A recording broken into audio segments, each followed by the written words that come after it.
On this channel, $1 Million Made Easy, we love to run numbers for people, especially for young people, to show what the S&P 500 has done over the last 100 years and what may happen in the future with the returns that we've had from the last 100 years. So let's just run some numbers. I want to run somebody just starting out, doesn't have anything saved up yet. Again, if you ask me to run numbers for you, make sure you give me the beginning balance, what you want me to inflate the amount, and then how much you want a month to put in. In this case, you're going to do $100 a month. I'm going to increase it by 3% a year. So it's $100, 103, 106.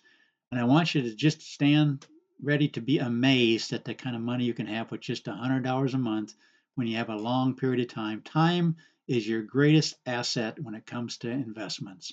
Again, this is using the S&P 500. If the returns going forward are like 1924 returns, again, we're not talking about putting $100 in back in 1924. We're just projecting ahead. If you have returns from day one, from right now, with these kind of returns, with $100 increasing by 3%, these are the returns you would have. After 25 years, you have 103,000. After these are the summary box right here. After 40 years, you have 1.159. You can see it right there. And after 45 years of just contributing $100 a month, if the numbers will return like 1924, you'd have $1.906 million. Again, we ran the numbers. The worst case scenario in a 45-year column is $1 million.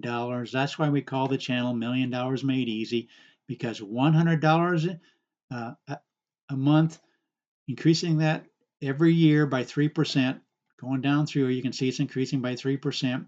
After 45 years, for example, a 20-year-old doing this would have $1 million in the worst case scenario in the last 100 years. The median in this column is 1.649.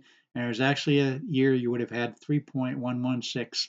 But I just wanted to run the numbers to let people know this is the kind of money you can have. Now, granted, you have to take into account inflation. That $1 million would only have the buying power of 309,000.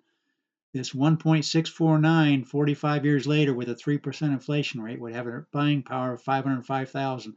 But if you would just increase that by $200 a month, let's see where that might do. $200 a month. Look at the median. Median would be 3.298, and the buying power of that 3.298 after 45 years with a 3% inflation would be $1 million. I just want to get this information out to as many people as possible. That's the kind of money you can have, starting with just 1 million. And if you want to try to keep up with inflation to have $1 million after 45 years, it'd be $200 a month, increasing that by 3% a year. And in the worst case scenario for a 45-year period in the last 100 years, you would have $2 million with a buying power of 618, but the median in this column would be 3.298 with a buying power of $1 million. That's the kind of numbers we're talking about. Just looking at the S&P 500 has done for the last 100 years, what it might do for you in the future. Again, I love to run numbers for people. Consider subscribing to this channel. Share this with people. I will run any kind of numbers for people, and this tool can really help you in your financial planning. Please share this and consider subscribing, and thanks for watching.